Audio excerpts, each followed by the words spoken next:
Hello and welcome back to a spooky kooky corner of YouTube, where today we're going to be making little pumpkin brooches.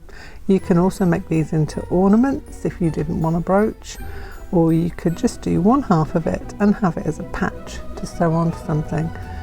But this is what we're going to make. I'm going to take you through the whole process and you'll be able to have your own little pumpkin pal to put on your clothing or just to hang somewhere and smile at you. Okay, so what you're going to need. I have some pure wool felt in a pumpkin colour. I have some sparkly fabric. This is a glitter fabric that I've got from a company called Paper and String. It comes on small rolls like this or flat sheets like a felt sheet, and it is glitter basically on a twill background. This is optional. You could just, for your reverse applique, which this is, you could just use a different colour felt if you wanted to. I decided to be a little bit extra because I quite like this glitter fabric, so that's what I'm going to use. You'll need a needle, obviously. You'll need some threads in contrasting colours, and you will need a pair of scissors. And if you want to transfer your pattern to your felt, you will need one of these kind of pens or something similar, or a ballpoint pen. The only problem with that is it will stay, whereas this one will fade with air. So that's something to bear in mind. First things first, you'll need a little pattern. It's really simple. This is a simple pattern. Let me see if I can find a piece of white paper to show you. So basically it's just a simple pumpkin shape with like a little fluted edge, just to show the little bumps that you get in a pumpkin. I've drawn a face on the front just by way of seeing where the placement of my features will be. Not my features, but the pumpkin. And the first thing you're going to do is to move all of this lot off and to transfer your shape to your felt. So you need two of these. You'll need one with the features cut out. So I'm going to show you how to do that one. You will also need to reverse it or turn it over and draw it again so you get the same shape to put together. So what I do, draw around on my shape like so, and then just simply cut it out. As I said, the line on this one will go, it will fade, which is why I love those magic pens so much. You can get similar things from Clover as well. They do them. I'm presuming other companies also do them as well. Other pens are available, but this is the one that I use because it's one that served me well over many years. Not that one pen, but that particular brand. I've had many of the pens. Okay, so you will cut two of these. This one will be the front piece. I'm going to use my pattern here as a guide to where I'm going to put my features. So we're going to draw a triangle eye. We got another triangle eye over here, like so. In the middle of there, I'm going to have a little triangle nose. And then what I like to do is I put two side bits where his mouth is going to be there. He's got one tooth coming down there. We go down a bit, one tooth coming down there, and one tooth there. Then we take this around the bottom and I get one tooth to pop up there, and then we can take this back up there like so. How I cut these out is a snip in the middle, take my scissors up to the top,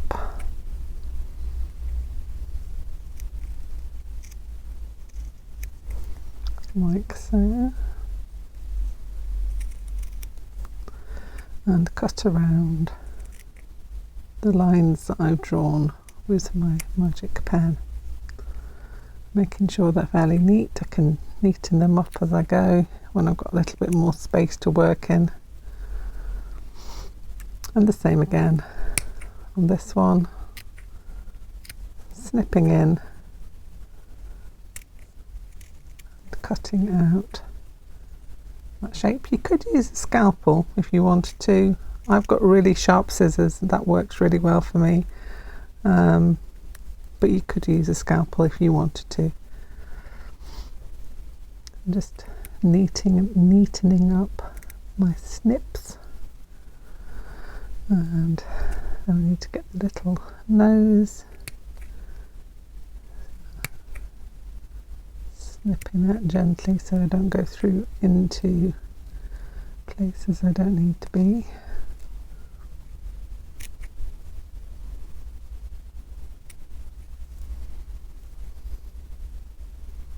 And snipping out the triangular, or whatever shape you want. It doesn't have to be a triangle. I'm going to neaten that up. I seem to have managed to miss a bit on here, so let's do a little neatening job just to get that back to shape. Piece there. There we go. Okay, so then the mouth, again, cutting that out,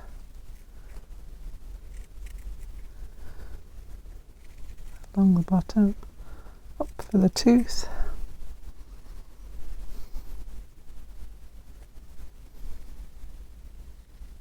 down, up, and then the top edge.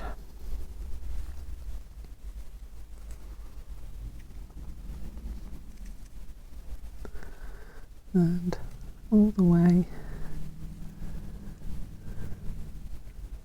making sure I get all these teeth, all these little teeth cut out.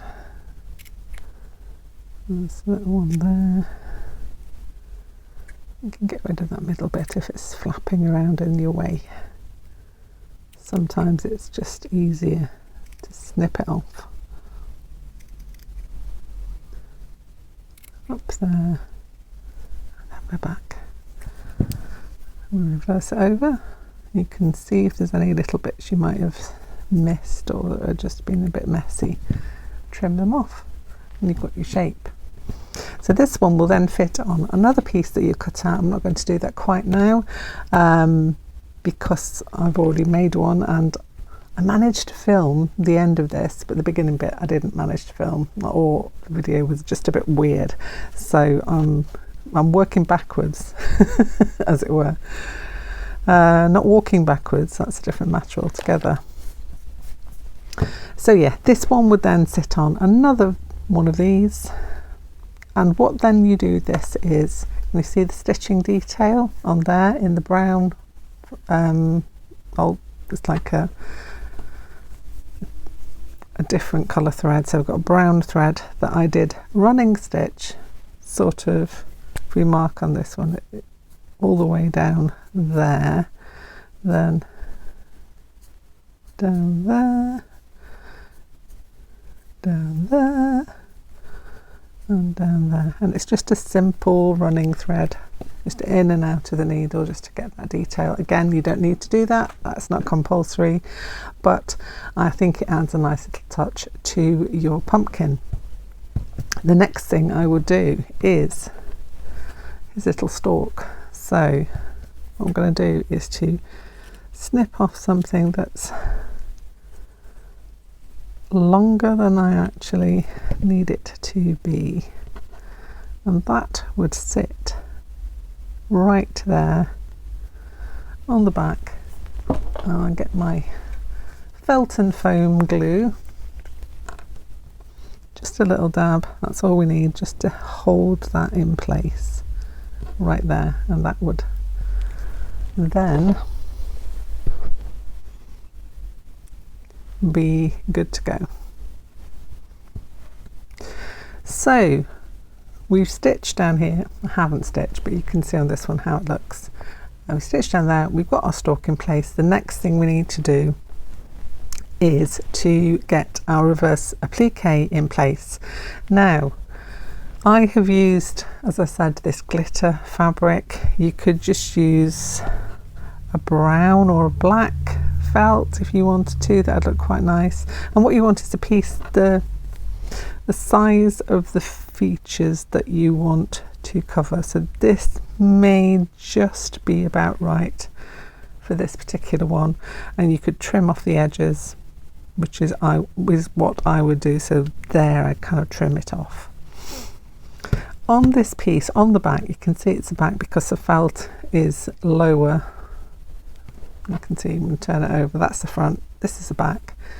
I would grab my tacky glue and I would go all around the features with the glue, and then lay on, so the glitter's facing towards the table, lay that on top and let that dry.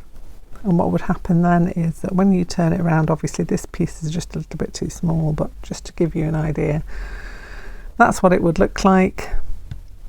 And the next bit will follow in the next part of the video, because I think I'm caught up to where I lost my videos. So following along with past me in the next video. And so now what I'm doing is, you don't have to do this, but I'm a sucker for punishment. And if you're using felt, this is an easy job. If you are using the glittery boy, it is a little harder, but I think it's well worth the extra effort just for the finished look. Or is it? Yes, it is. It is. And you want quite a sharp needle, not one that's too thick either, otherwise you're just going to be making your life a little harder than it needs to be. But what I'm going to do is just sew around in a reverse applique fashion, just sewing around the eyes, nose and mouth. I'm going to go away and finish that so I can scream in peace because I chose the glitter fabric. As I said, I don't need to do this, but my heart is telling me that I have to, so I'm going to continue with it. If you put like felt behind it, or you know, something a bit softer, this is a dream. This is so easy. I like to do the hard route because I like the effect. I really do like the effect. So I'm going to keep going with this and I'll be back in 2 legs. No, in 2 legs, in 2 shakes of a lamb's tail. Okay, so I have finished sewing around the features, and you could leave it at that. It could be a nice patch to sew onto something, but I promised you a brooch, and a brooch you shall have. So this is the second part.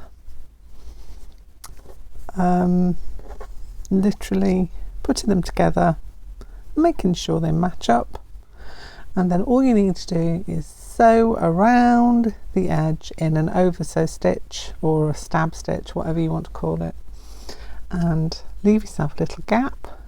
I'd like to start mine there, I think, and then sew around. So from that edge of the pumpkin stalk, I'm going to sew around and I'm going to leave myself a gap to put some stuffing in. So that's what I'm going to go and do now.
Okay, so we've sewn around to here.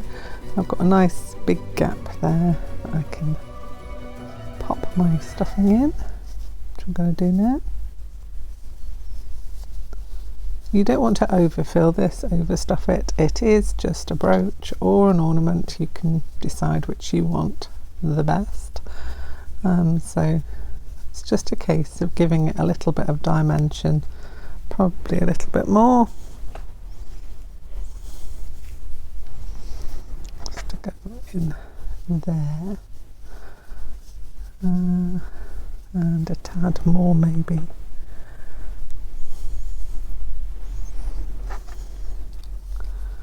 Oh, that should do it.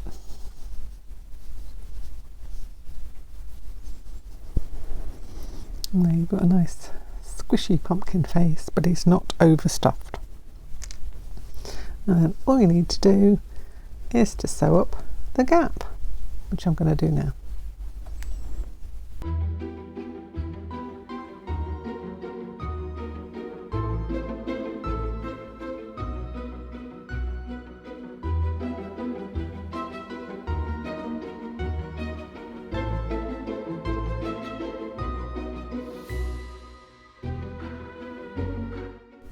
Okay, so now he's finished. All we have to do is either attach a piece of thread or string so that you can make them into a decoration, but I am making this particular one into a brooch.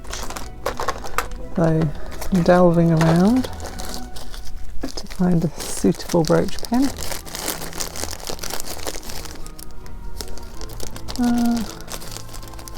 Let's have a look. Perfect.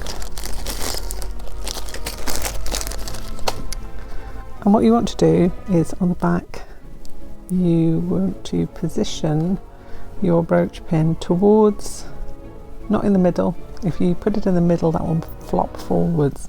So you need to position it towards the top edge, not right on the top obviously, but somewhere there, so that when it hangs on your clothing it will hang without flopping forwards. So let's do that now.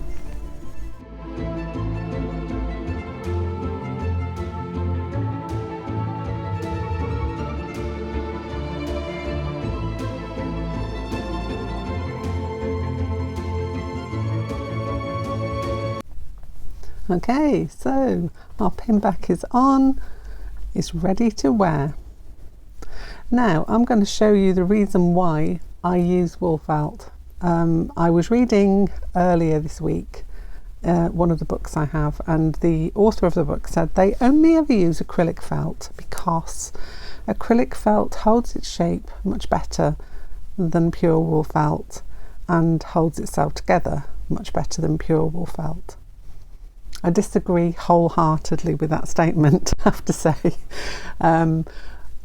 Whenever I want to make something that's going to last, has integrity, is going to not bobble, is not going to fall apart, is not going to shred, I always use pure wool felt. It costs more, I get that, but for the amount of effort that you put in for these, and the amount of time it takes to make this, then I think that if you're going to put that amount of effort in, you need to use the best materials you possibly can. And so for that reason, that's why I always use 100% wool felt for things that I want to last and to stay the test of time.